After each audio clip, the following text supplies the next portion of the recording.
After 12th, after BTech, after diploma, you should do this course, and this course. Just I would like to give you one example. After BTech, if you do the simple mechanical BTech, then nobody will ask you. Nobody will, you will get a never chance. उपलब्ध हम सबके लिए उपलब्ध कराते हैं और सबके लिए काम करते हैं. हम जन्म से ही क्षत्रिय थे, हैं और रहेंगे. किसी के कहने से रक्त नहीं बदलता है. मुख्यमंत्री जी महाराज जी जो एक भगवाधारी हैं जी, और खुद एक क्षत्रिय समाज से आते हैं जी, जो कि कहते हैं कि हमको क्षत्रिय होने पर गर्व है. पूर्वांचल में मुझे एक सबसे बड़ा टीस लगता है कि यहाँ शिक्षा और स्वास्थ्य जी, ये दोनों बहुत बड़ा मुद्दा है. जितनी सरकारें हुई, मैं सभी सरकारों की बात कर रहा हूँ, किसानों के साथ छल किया गया. पूर्वांचल के किसानों के साथ. यशस्वी मुख्यमंत्री जी के पास मैं जब वो सांसद हुआ करते थे तो मैं उनसे व्यक्तिगत मिला. तो उन्होंने उस समय कह रहे थे योगी जी की महाराज जी ने ये कहा कि नहीं आप लोगों का तो काम होना चाहिए. मैं जानता हूँ, आप लोगों को व्यक्तिगत रूप से जानता हूँ, आपके समाज को मैं बहुत अंदर तक और वाकई जानते हैं मुख्यमंत्री जी. नमस्कार, मेरा नाम है विकास सिंह और आप देख रहे हैं कृधा न्यूज. तो आज हमारे साथ जो शख्स बैठे हुए हैं, जो कि पूर्वांचल क्षेत्र में जो किसी पहचान के मोहताज नहीं है, इनके जाति का एक खुद का संगठन है जिसका नाम है सैंथवार मल स्वाभिमान मोर्चा, और इनकी खुद की एक पार्टी भी है जो कि जिसका नाम है राष्ट्रीय संस्थागारिक पार्टी. तो नमस्कार सर, बहुत बहुत स्वागत है हमारे इस शो चर्चा चौपाल में. बहुत बहुत धन्यवाद विकास जी. कृधा न्यूज के पूरे दर्शकों को भी मैं धन्यवाद देता हूं आपके साथ साथ. और ये कम समय में कृधा न्यूज ने जो पूर्वांचल में अपनी पहचान बनाई है, मेरी दिली इच्छा है कि कृधा न्यूज जो है पूरे देश में एक इसकी अपनी अलग एक पहचान बने. जी सर, बहुत धन्यवाद आपका. तो सर, हमको ये जानना है कि आपका जो संगठन है राष्ट्रीय मल स्वाभिमान मोर्चा, सर इसकी शुरुआत आपने कब और कब से की थी? देखिए, राष्ट्रीय सैंथवार मल स्वाभिमान मोर्चा आज से लगभग 12 साल पहले अपने कुछ उत्साही युवा साथियों को लेकर हम लोगों ने ये संगठन शुरू किया था.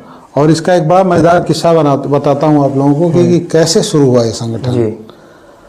उस समय मैं विदेश में शिप में बैठा हुआ था, तो काम मेरे पास कम हुआ करता था जी. तो मैं धीरे धीरे फेसबुक से जुड़ना शुरू किया, क्योंकि मेरे पास काम कम था. और उस समय देखा कि कुछ अपने लोग जो हैं, हम लोगों को अन्य जाति में, कुर्मी जाति में विलीन करना चाहते हैं. अच्छा. जबकि जो मेरे बाबा हुआ करते थे और जो मेरे पूर्वज अन्य लोग थे, इतनी इनकी गौरवशाली अतीत रहा है जी. तो मुझे लगा यार नहीं, इस काम के लिए आगे आना पड़ेगा. तो ये अपने उस समय में फेसबुक से कुछ उत्साही युवा बच्चों को, युवा साथियों को इससे जोड़ा, और 2 से 10 हुए, 10 से 20 हुए, और आज हम लोगों के साथ लगभग more than 3 to 4 lakh followers जुड़े हुए हैं हम लोगों के संगठन से. तो आपका जो ये संगठन है, तो इस संगठन में जो मेंबर्स हैं वो पूर्वांचल के सारे जिलों में हैं, मतलब जहाँ आपका वर्ग है, जहाँ आपकी जाति के लोग रहते हैं? जी. पूर्वांचल में देखिए, हम लोग पूर्वांचल के 7 जिलों में हैं जी. देवरिया, गोरखपुर, बस्ती, महाराजगंज, संत कबीर नगर जी, और कुशीनगर. तो ये सिद्धार्थनगर में भी हैं. तो ये हमारी जाति जो बहुतायत से यहीं निवास करती है जी. और हमारा संगठन है इन सभी जिलों में ब्लॉक स्तर तक संगठन है. ब्लॉक स्तर तक भी लोग आपसे जुड़े हुए हैं? बिल्कुल, गांव स्तर तक, ब्लॉक स्तर तक भी हम लोगों का संगठन बहुत ही सुचारू रूप से चल रहा है. अच्छा सर, इस जो आपका ये संगठन है, इसका मोटिव क्या है? इसका मेन जो पर्पस है, आप किस पर्पस से इस संगठन को बनाए हुए हैं? क्या मोटिव है, क्या पर्पस है इसका? देखिए, कोई भी जब संगठन बनाता है ना, तो उसके पीछे कोई ना कोई एक उद्देश्य रहता है. उद्देश्य, तो उद्देश्य, हम लोगों की पहचान खत्म हो रही थी. हम लोग के जो पूर्वज थे बहुत गौरवशाली थे, एक इतिहास था, और उनके इतिहास को दबाया गया. कोई ऐसा नहीं हुआ कि जो उनके इतिहास को आगे बढ़ाए. तो मुझे लगा कि नहीं, हमारे पूर्वजों ने आज़ादी की लड़ाई में भी बड़ा अच्छा तरीके से अपनी सहभागिता दिखाई है, शहीद भी हुए.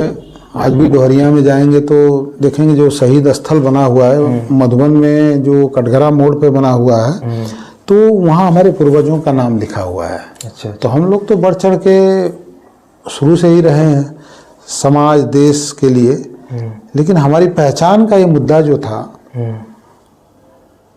हमको मन ही मन कचोटता रहता था कि नहीं हमारी पहचान खत्म हो रही है। तो मुझे लगा कि नहीं इसके लिए कुछ ना कुछ तो करना चाहिए। तो पहले हम लोग एक सामाजिक संगठन था, आज भी चल रहा है, और बेसिकली हम लोग एक सामाजिक हैं या राजनीतिक। तो मैंने अपना एक मुद्दा अपनी पहचान बचाने के लिए कि हमारे नेता और हमारी बात मानने को विवश हों। और हमारा जो संगठन है राष्ट्रीय सैंथवार मल्ल स्वाभिमान मोर्चा, हम लोग बेसिकली उसी के लिए काम करते हैं जी। और अब जो है पिछले 2 साल से राष्ट्रीय संस्थागारिक पार्टी रासपा के नाम से एक संगठन बनाया है, जो पूर्वांचल के लगभग सारे युवा बच्चे, हर गांव के युवा जो बच्चे हैं जो हम लोगों के साथ जुड़े हुए हैं, पूरे जोशो खरोश के साथ लगे हुए हैं कि नहीं हमारी भी एक पहचान होनी चाहिए पूर्वांचल में।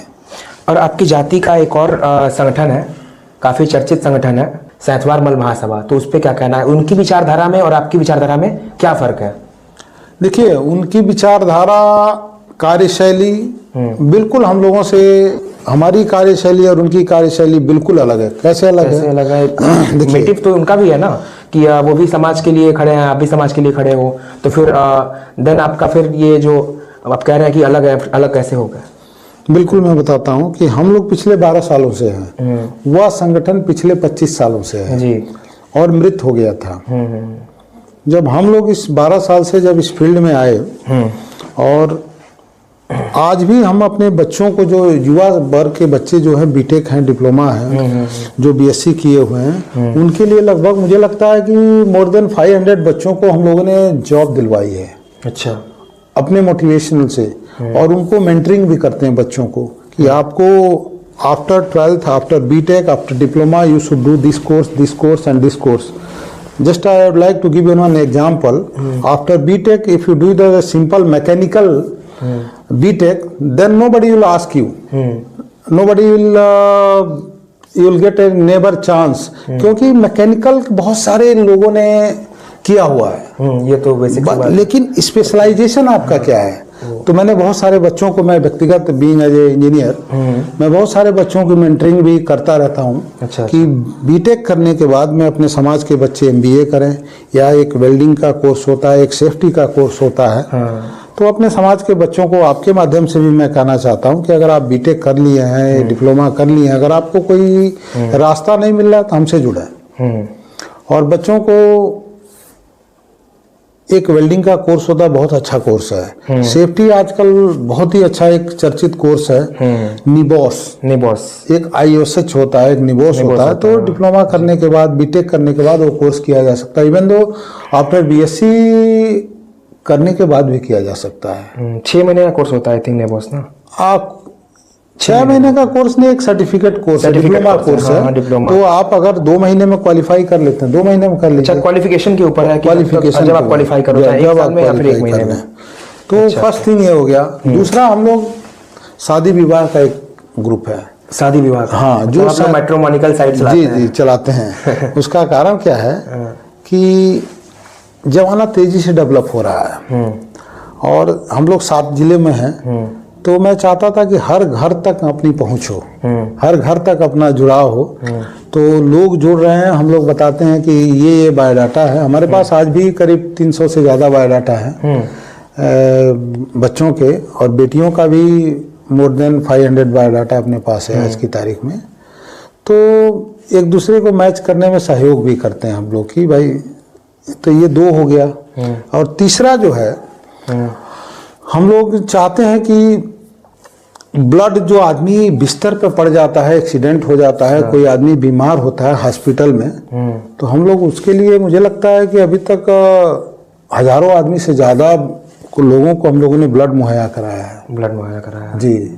तो मतलब अब अगर आपसे कोई जुड़ा है, आपसे कोई नहीं भी जुड़ा है, जी, देन आपको उसका कॉल आता है, तो वो आपके लिए डिमांड करता है डोनर के लिए, तो आप बंदोबस्त कर देते हैं? बिल्कुल करते हैं हम लोग। देखिए, ब्लड ऐसा चीज है ना कि यह किसी के जीवन मरण की बात होती है। आदमी ब्लड कब मांगता है? जब वो बिल्कुल असहाय, निराश और परेशान हो जाता है। और ब्लड, शायद आपको पता होगा कि खरीदने से नहीं मिलता है। हाँ, ये तो है। ब्लड, ठीक है ना, कितना भी पैसा आपकी जेब में हो और ब्लड खरीदने जाए तो नहीं मिलेगा। कोई ना कोई आपको डोनर चाहिए। बिल्कुल। तो डोनर जो है कोई मानवता के नाम पे ही देता है। हमारे पास ऐसे स्वयंसेवक हैं जो ब्लड देते रहते हैं, और हम लोग उनको जिनको ज़रूरतमंद लोगों को दिलवाते रहते हैं। मतलब आपके साथ कुछ लोग ऐसे जुड़े हुए हैं जो हमेशा तत्पर रहते हैं ब्लड देने के लिए। जी जी जी। आप देखिए, जब ये ब्लड हम लोग का, जैसे मैंने बताया ना कि बहुत सारे विंग हैं। ये ब्लड डोनेशन का विंग है, शादी विवाह का मेंटरिंग, बच्चों की मेंटरिंग का विंग है। तो जो ब्लड डोनेशन का विंग है, एक हमारे छोटे भाई थे स्वर्गीय श्री रजनीश सिंह जी जनवार। अच्छा अच्छा। तो वो जो है शुरुआत से इसको कमान संभाला उन्होंने और आज इस मुकाम पे पहुंचाया है। आज वो हम लोगों के बीच में नहीं है और अत्यंत दुखद बात है। यह सब उन्हीं के मेहनत का परिणाम है कि जो आज श्री रजनीश सिंह जनवार जी की स्मृति में हम लोग उनके पुण्यतिथि पर हम लोग ब्लड डोनेशन कैंप का भी आयोजन करने जा रहे हैं गोरखपुर में। अच्छा। तो उन्हीं की देन है कि आज यह संगठन, आज ये ब्लड डोनेशन ग्रुप इतना आगे बढ़ा। जी। अच्छा, एक और क्वेश्चन मैं आपसे पूछूंगा ये ब्लड पे ही, जो कि ब्लड आप लोग मुहैया कराते हैं अपनी बिरादरी के लोगों के लिए, तो क्या कोई अन्य बिरादरी का लोग कोई चाहे कि हाँ मनोज जी से हेल्प ले लें हम कि ब्लड का कोई इंतजाम करवा दें, तो क्या आप आगे आएंगे? क्यों नहीं आएंगे? ब्लड तो मैंने पहले भी बताया था आपको कि ब्लड जो है एक जीवन रक्षक औषधि है, दवा है। जब सब बहुत ही इमरजेंसी चीज़ है, जब जरूरत पड़ती है तभी डॉक्टर मांगते हैं। तो ब्लड देखिए किसी हिंदू का भी हो सकता है, किसी मुसलमान का भी हो सकता है, किसी शेड्यूल कास्ट का भी हो सकता है, कोई किसी को ब्लड जरूरत पड़ सकती है। तो ब्लड हम सबके लिए उपलब्ध कराते हैं और सबके लिए काम करते हैं। और कोई डोनेशन हमको देता है तो हम उनसे भी ब्लड लेते हैं। अच्छा अच्छा। हाँ, किसी अन्य जाति के भी लोगों से भी लेते हैं। अच्छा, ये जो आपका डिमांड है, आप लोग कहते हैं मूल नाम से आरक्षण की मांग करते हैं आप लोग, तो क्या इसके पीछे आपका इसी चीज़ को आपको देखते हुए कुछ लोग आपको कहते हैं कि आप क्षत्रिय बनते हैं? देखिए, पहले तो मैं जो लोग कहते हैं मैं उनका एक आपके इस चैनल के माध्यम से मैं कहना चाहता हूँ, पॉडकास्ट के माध्यम से, कि हम जन्म से ही क्षत्रिय थे, हैं और रहेंगे। किसी के कहने से रक्त नहीं बदलता है। और आपको आरक्षण विरोधी बताया जाता है? कुछ मुट्ठी भर लोग कहते हैं, लेकिन जो लोग कहते हैं वो अपने गिरेबान में झांक कर देखें कि मेरा एक भी स्टेटमेंट निकाल के दे दें कि राष्ट्रीय सैंथवार मल स्वाभिमान मोर्चा या राष्ट्रीय संस्थागारिक पार्टी ने आरक्षण का विरोध किया है। बल्कि मैं तो ये कहता हूं कि आरक्षण अपने नाम से, अपनी पहचान से, अपने स्वाभिमान से अगर शेड्यूल कास्ट में मिलेगा तो I am ready to get this. नहीं, क्यों आपको आरक्षण मिल रहा है? आपके नाम से नहीं मिल रहा है यहाँ, मतलब आपके ही क्षेत्र में नहीं मिल रहा है, लेकिन बिहार में तो मिलता है आपके नाम से। बिल्कुल। तो आपके इसका रीजन क्या है? इसके पीछे की इनसाइड स्टोरी क्या है कि बिहार में मिल रहा है मूल नाम से, लेकिन आपको पूर्वांचल में नहीं मिल रहा है, आपको कहीं और नहीं मिल रहा है? क्या है इसके इनसाइड स्टोरी बताइए। देखिए, इनसाइड स्टोरी यह था कि बिहार में माननीय नीतीश जी थे, चीफ मिनिस्टर। उन्होंने कुर्मी समाज से आते हैं माननीय नीतीश जी। हाँ, कुर्मी से।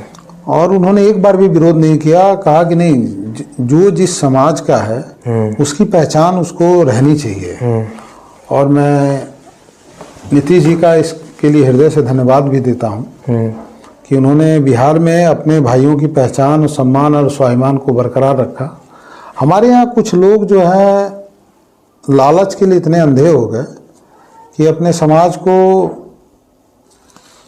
दूसरे के नाम से दिलवाने के लिए, अपनी पहचान खोने के लिए ये लोग धीरे धीरे अपनी पहचान को समाप्त करने में लग गए।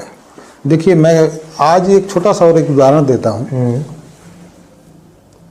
राजभर और निषाद समाज का। हाँ। बचपन में मेरी उम्र लगभग 54 साल है।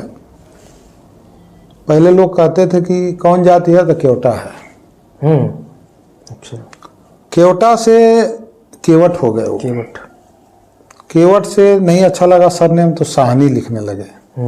साहनी से निषाद लिखने लगे। अच्छा। वो भी अच्छा नहीं लगा। निषाद से निषाद राज लिखने लगे। निषाद राज।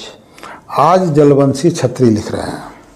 अच्छा, निषाद राज लोग। हाँ, आज ये ज्यादा नहीं, 35 साल के उसमें की बात है। और भर समाज की बात कर रहा हूं तो पहले भर कहा जाता था, भर से राजभर, अब राजभर जी कहा जा रहा है। अब राजभर छत्री हो गए हैं। कोई भी जो मेरा पॉडकास्ट सुन रहा है अपने दिल पे हाथ रख के बताए कि क्या 15 साल पहले राजा सुहेलदेव को जानता था? कोई नहीं जानता। कोई नहीं जानता था। आज राजा सुहेलदेव के नाम से क्या क्या चीजें हैं पार्टी बना ली गई उनके नाम पे, हाँ, सुहेल देव जी के नाम से पार्टी। ट्रेन है, लाइब्रेरी है, पार्क है हम्म, और बहुत सारी चीजें हैं। लेकिन हम लोग पूर्वांचल में इतने जुझारू क्षत्रिय रहते हुए और आज हम लोगों के नाम पे कुछ है ही नहीं है, हमारी पहचान खत्म हो जा रही है। तो हमें टीस हमारे दिल में जो है, हमारे दिल में जो टीस है यही है कि हमारी पहचान को ना खत्म किया जाए। और मैं आपके इस माध्यम से ये कहना चाहता हूँ, चाहे अभी आपने महासभा का नाम लिया, चाहे महासभा के लोग हों, चाहे समाज में, हर एक समाज में बहुत सारे दल हो सकते हैं, ये कोई ये नहीं है। मैंने पिछले चुनाव में जीएम भैया का भी समर्थन किया था, कुछ लोग हमारे विरोध में भी आए थे, लेकिन मैं समाज के नाम पे ही उनका समर्थन किया था। अभी जो लोकसभा चुनाव हुए हैं, पिंटू सिंह का भी समर्थन किया था मैंने। तो हमारा यह है कि आपके इस पॉडकास्ट के माध्यम से मैं जो भी लोग दर्शक सुन रहे हैं, मैं ये कहना चाह रहा हूं कि देखिए, दल अलग अलग हो सकते हैं जी, लेकिन दिल एक रखिए आप लोग। हाँ, और जिस दिन दल से दिल मिल गए, उस दिन पूर्वांचल में हमारे 7 विधायक होंगे। अच्छा, आपकी पार्टी राष्ट्रीय संस्थागारिक पार्टी, हमको ये जाना, संस्थागारिक पार्टी आपने इसका नाम क्यों रखा? संस्थागार का मतलब क्या है आपके व्यू से मैं जानना चाहूँगा। देखिए, संस्थागार बड़ा, ये संस्थागार शब्द बुद्ध से लिया गया है जी। हमारे जो आदर्श थे भगवान बुद्ध जी, उनके जमाने में एक संस्थागारिक हुआ करता था। जैसे पंचायत, एक छोटा सा समझाने के उदाहरण में मैं कह रहा हूँ, संस्थागार का मतलब एक पंचायत भवन। पंचायत भवन में उस गांव के अमीर गरीब, जाति धर्म संप्रदाय से ऊंचा उठकर कोई भी आगे अपनी बात कह सकता था और सभी लोग संस्थागारिक होते थे। तो उस जमाने में संस्थागार भवन रहता था, सब लोग जाके अपनी बातें, अपना समस्या है, अपना जो भी कुछ है, उनकी प्रॉब्लम उस जमाने में हुआ करती थी। तो मुझे लगा कि नहीं, एक संस्थागारिक पार्टी बनना चाहिए जहाँ पे, ठीक है, मैं अपनी लड़ाई तो लड़ी रहा हूँ मूल नाम से आरक्षण की, लेकिन अन्य वर्ग भी लोग आए, इससे जुड़े इस संगठन से और अपनी बातों को कहें और हम लोग भी उनकी लड़ाई लड़ेंगे। 2027 में क्या आपकी पार्टी राष्ट्रीय संस्थागारिक पार्टी चुनाव मैदान में उतारेंगे आप अपने कैंडिडेट्स? देखिए, हमारा तो अभी से ही पंचायत चुनाव में भी हम लोग तैयारी कर रहे हैं। पंचायत चुनाव अभी जो पंचायत चुनाव अभी 2025 से अभी पंचायत चुनाव आने वाले हैं, उसमें भी कैंडिडेट्स उतारेंगे। तो पंचायत चुनाव में हमारे 4-5 कैंडिडेट फिक्स हो गए हैं और धीरे धीरे अभी 2-4 आने वाले 2-4-6 महीनों में कैंडिडेटों फिक्स कर दिया जाएगा। और 1-2 छोटी पार्टियों के साथ मेरा बातचीत भी चल रहा है, तो उम्मीद है कि हम लोग मिलके भी लड़ेंगे। अच्छा जी, तो अगर ये प्रयोग सफल रहा तो आने वाले विधानसभा में कम से कम 7 सीटों पर हम लोग चुनाव लड़ने के लिए तैयारी कर रहे हैं।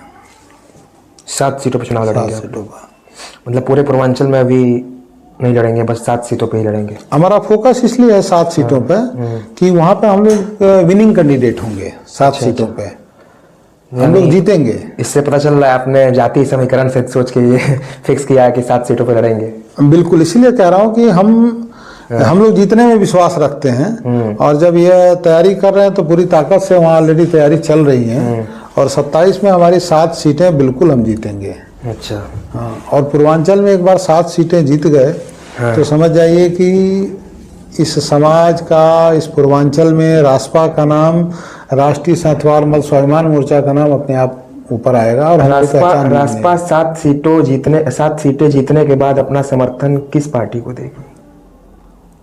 हाँ, देखिए, तो देखिए, राजनीति में ना कोई अस्थाई मित्र होता है ना कोई अस्थाई शत्रु होता है। जी। जो हमारी पहचान की बात करेगा, जैसे मैं एक छोटा सा मुद्दा बोला, जो हमारी पहचान की बात करेगा हम उसके साथ रहेंगे। दूसरा, एक सबसे बड़ी बात है कि पूर्वांचल में हमारा 2-3 मुद्दा है। सबसे बड़ा मुद्दा ये है कि पूर्वांचल में आज शिक्षा का स्तर बहुत गिरा हुआ है। मैं चाहता हूं कि हर जाति, हर धर्म, हर समाज के लोग कम से कम ग्रेजुएशन करें और क्वालिटी एजुकेशन मिले उनको। एक क्वालिटी एजुकेशन बहुत ज़रूरी है और इसका मैं उदाहरण दे रहा हूं कि मैं बेसिकली मैं गल्फ में 20-22 साल लगभग 16 कंट्रीज में काम किया हूँ।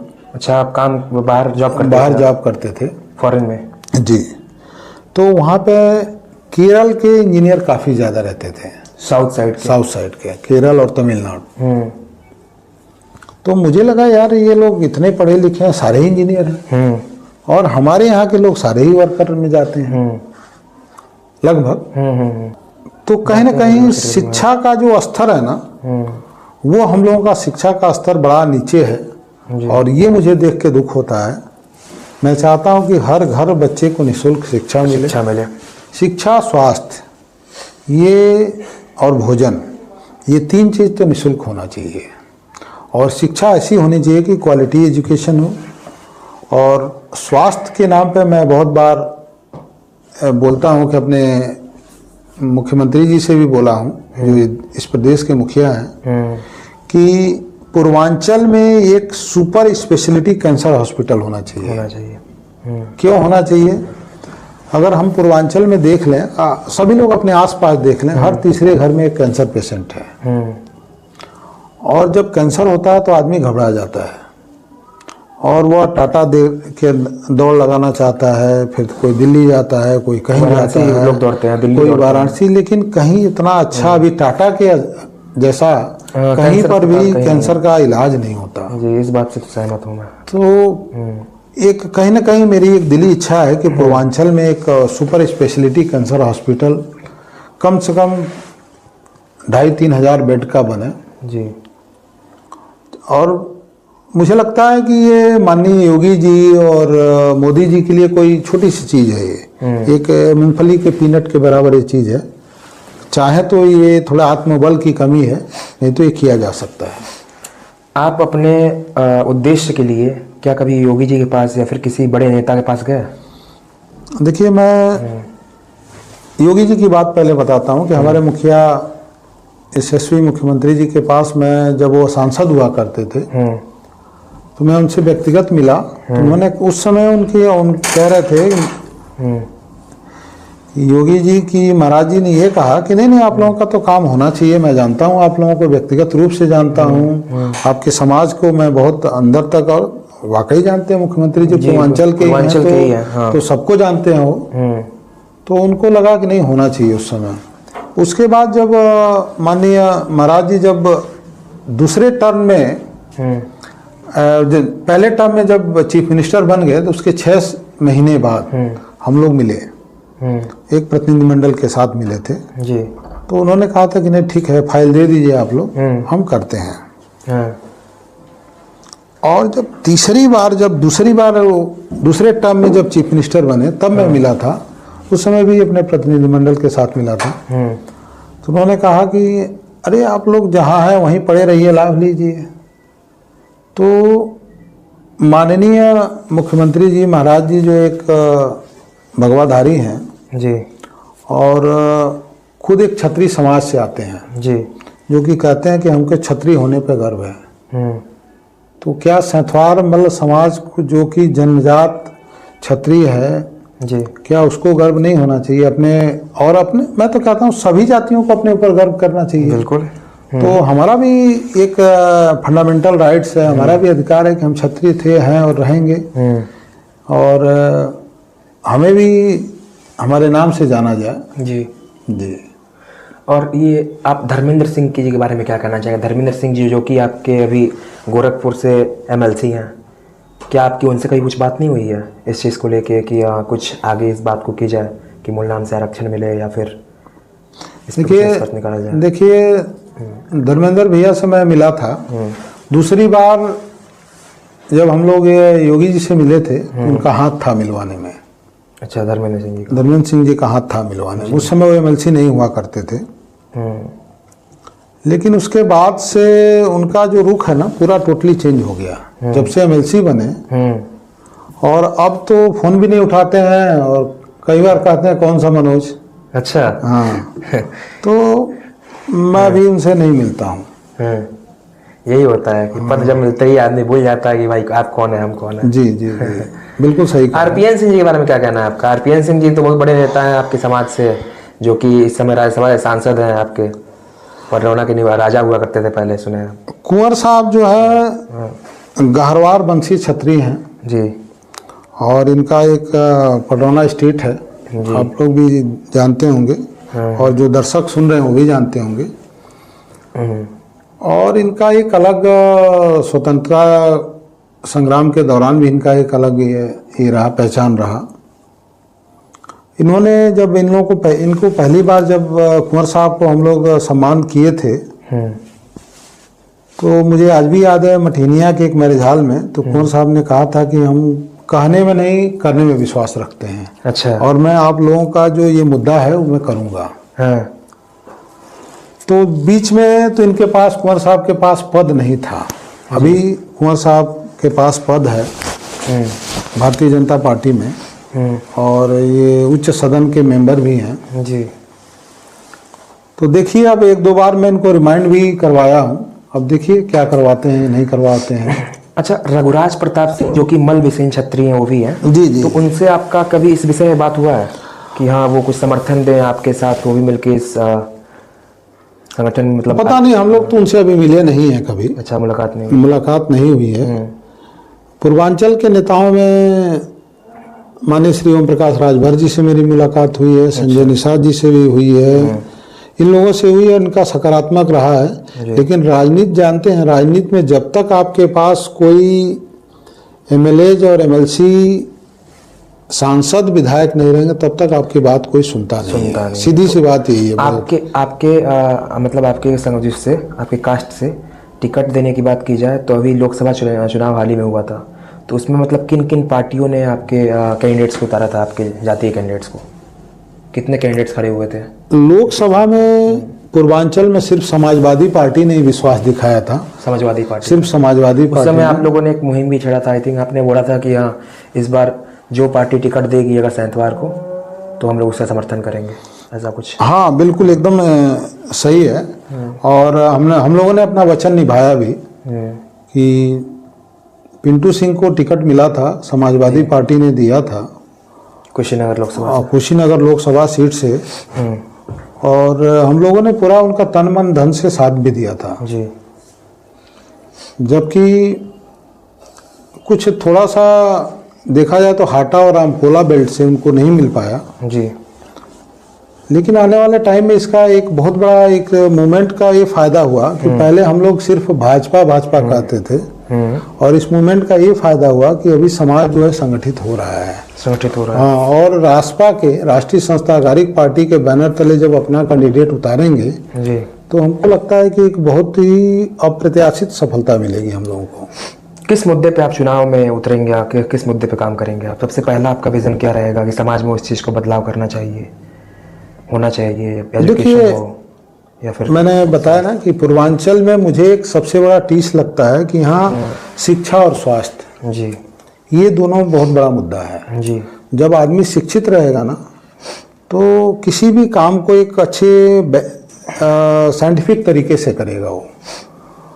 तो एजुकेशन अगर उसके पास है तो कहीं ना कहीं यहाँ नहीं करेगा, Delhi, Mumbai, Calcutta, Iraq, Oman, Malaysia, Afghanistan में जाकर नौकरी कर सकता है, यूएस में जाके कर सकता है, ऑस्ट्रेलिया कर सकता है। तो शिक्षा उसके पास रहेगी तभी कर सकता है। अच्छा, मैं आपका एक राय जानना चाहता हूँ मनोज जी, आप ये बताइए हमको कि देवरिया एक टाइम में, देवरिया पूर्वांचल का भी वो हिस्सा है, देवरिया हो गया, गोरखपुर हो गया, फिर कुशीनगर हो गया, ये एक टाइम में लीडिंग प्रोड्यूसर हुआ करता था गन्ने का, ठीक, और चीनी यहाँ से उत्पाद होती थी करीबन लार्ज स्केल पे, मतलब लार्ज स्केल पे उत्पाद किया है। लेकिन आज गन्ने की बुआई कहाँ गिने चुने लोग कर रहे हैं, सारी चीनी मिलें कहाँ बंद कर दी गई, इस पर आपका क्या व्यू है? क्या मतलब नेता जो है अभी भारतीय जनता पार्टी की सरकार मान लीजिए यहाँ राज्य में भी है फिर केंद्र में भी है, तो वो इस पर काम क्यों नहीं करती है और क्यों मायावती ने इसको बंद करवा दिया? इस पर आपका क्या राय है? और लोग कुछ कहते हैं, आवाज़ क्यों नहीं उठाते हैं इस चीज़ के लिए? देखिए, जो पूर्वांचल है ना, इसकी सबसे बड़ी उपलब्धि थी पूर्वांचल में ये चीनी का कटोरा कहा जाता था पूर्वांचल। जी जी जी जी। और जितनी सरकारें हुई, मैं सभी सरकारों की बात कर रहा हूँ, किसानों के साथ छल किया गया, पूर्वांचल के किसानों के साथ। मैं किसान परिवार से आता हूँ और मुझे याद है कि जिनका 4-5 एकड़ खेत रहता था गन्ने का, तो लोग कहते थे कि हमारे बिटिया का शादी हो जाइए मेरी, इतना क्रेज था। इतना क्रेज था उस गन्ने का। वाह। लेकिन आज जो है गेहूं धान बो के हम लोग मतलब खत्म हो रहे हैं, किसानी खत्म हो रही है, किसानी से मोह भंग हो रहा है।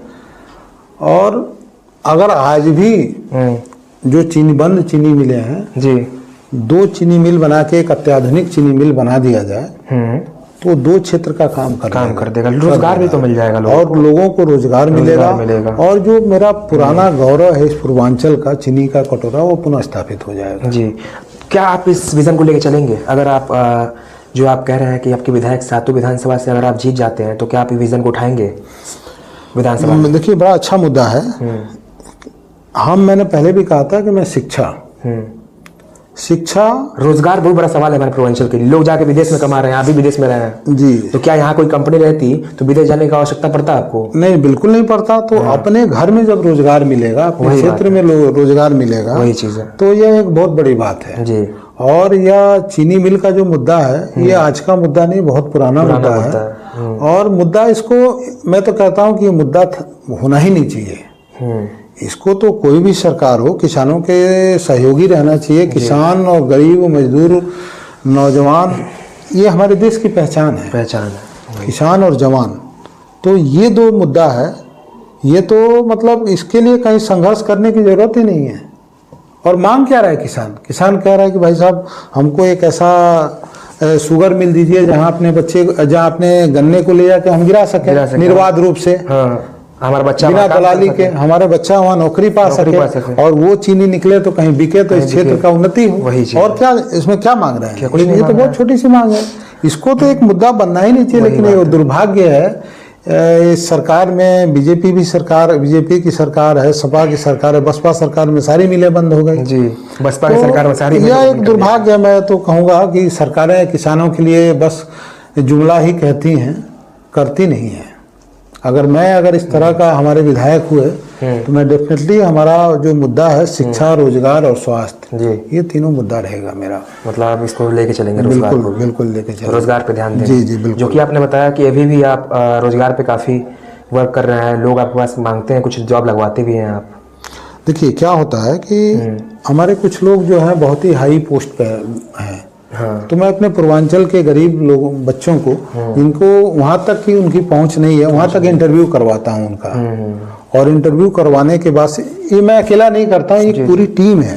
पूरी टीम है पर्दे के पीछे। सब लोग मेरा सपोर्ट करते हैं, सहयोग करते हैं, क्योंकि ये एक नोबल चीज़ है। किसी को जॉब देना एक बहुत अच्छा ये है। तो उन बच्चों को थोड़ा सा एक ट्रेनिंग करके और एक उनको रोजगार दिलवाने की कोशिश की जाती है। चलिए सर, बहुत बहुत धन्यवाद आपका कि आपने एक समय दिया। तो इसी के हिसाब से आपने सुना कि हमारे साथ अभी मौजूद थे स्वायत्तवाद मल स्वाभिमान मोर्चा के राष्ट्रीय अध्यक्ष, जो कि जिनकी पार्टी भी है राष्ट्रीय संस्थागारिक पार्टी। तो इसी हिसाब से धन्यवाद व्यक्त करने के लिए। बहुत बहुत धन्यवाद आप सभी दर्शकों का।